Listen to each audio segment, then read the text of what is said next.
Bismillahirrahmanirrahim. Assalamualaikum warahmatullahi wabarakatuh. Selamat pagi, salam sejahtera bagi kita semuanya. Pemerintah terus melakukan terobosan-terobosan untuk mengejar ketertinggalan kita dengan negara-negara yang lain dan untuk membangkitkan potensi kelautan kita agar manfaatnya dapat dirasakan sebesar-besarnya oleh rakyat kita. Tadi sudah disampaikan bahwa potensi ekonomi di sektor kelautan dan perikanan ini 1,33 triliun US dollar atau setara mungkin dengan 19.000 triliun lebih. Ini sebuah potensi yang sangat besar sekali. Tetapi kalau pengelolaannya kita sekali lagi, kalau pengelolaannya kita hanya rutinitas, monoton, tidak melakukan terobosan-terobosan, jangan harap angka ini bisa kita dapatkan.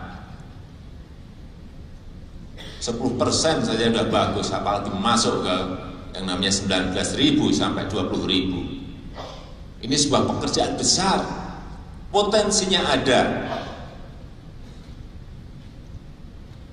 Tetapi perhatian kita ke sini belum. Yang ketiga yang berkaitan dengan iptek dan riset. Yang berkaitan dengan iptek dan riset di kelautan dan perikanan kita. Ini juga sudah berpuluh-puluh tahun tidak pernah kita fokus di sini.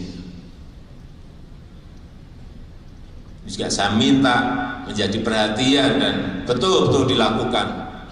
Sehingga sumber daya alam laut kita ini kelihatan betul apa potensinya, apa yang harus kita kerjakan.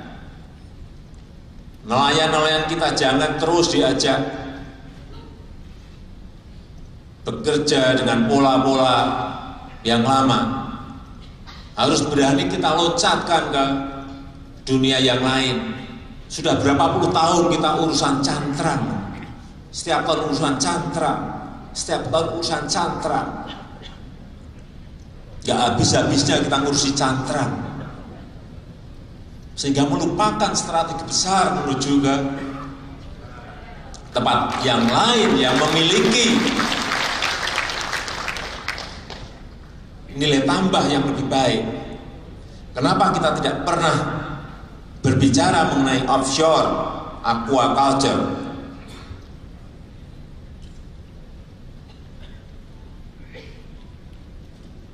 Sekarang 70% lebih negara kita adalah air, adalah laut.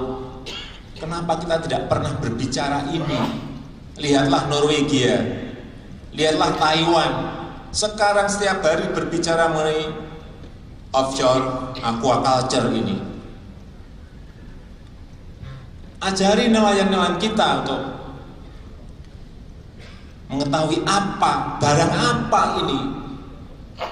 Nilai tambahnya bisa puluhan kali dari apa yang kita lakukan sekarang ini yang sudah berpuluh-puluh tahun. Tidak pernah kita meloncat, berani melompat kita. Coba gambarnya. Bukan barang yang mahal. Saya tanya berapa sih? Satu site gitu. 47 miliar. Enggak mahal. Kalau kita belum bisa mengerjakan sendiri, joinkan, kerjasamakan. Biar ada transfer of knowledge, transfer of technology. Tanpa itu kita nggak pernah meloncat. Sekali lagi ini saya sampaikan berkali-kali, kita ini terlalu rutinitas, terlalu monoton, terlalu linier. Pada dunia berubahnya sangat cepat sekali. Saya ingin ulang lagi, setiap pertemuan saya selalu ngomong mengenai Elon Musk. Elon Musk yang berbicara mengenai SpaceX, yang berbicara mengenai Tesla, mobil masa depan, berbicara mengenai ruang angkasa masa depan. berbicara mengenai hyperloop, perpindahan manusia dari satu tempat ke tempat yang lain yang begitu sangat cepatnya. Kita masih urusan cantrang belum selesai.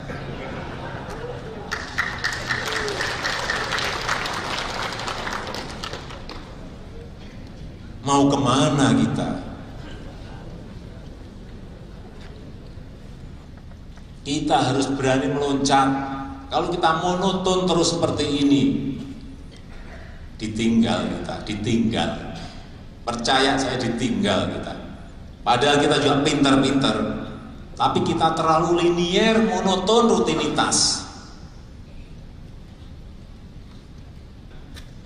Sekali lagi, dengan globalisasi dan teknologi, konsekuensinya adalah dunia ini berada pada persaingan antar negara. Persaingan antar negara. Bukan lagi yang besar mengalahkan yang kecil, enggak. Bisa sampaikan berkali-kali, bukan yang besar mengalahkan yang kecil, enggak. Bukan itu lagi, sudah berubah. Bukan yang kuat mengalahkan yang lemah, juga bukan. Tapi yang cepat mengalahkan yang lambat. Saya ingin mengingatkan, negara yang cepat itu yang akan mengalahkan negara yang lambat. Siapapun negara itu. Kita ini kalau nggak dikerasin, sulit berubah.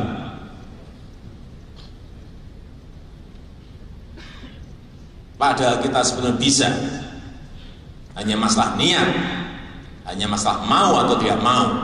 Masalahnya hanya di situ. Bukan yang lain-lain. Bukan masalah kepintaran atau kepandaian, bukan. Sekali lagi, kita berada pada persaingan global yang sangat berat. Sekali lagi, yang cepat akan mengalahkan yang lambat. Silakan kita mau yang cepat atau yang lambat. Saya tutup, terima kasih. Assalamualaikum warahmatullahi wabarakatuh.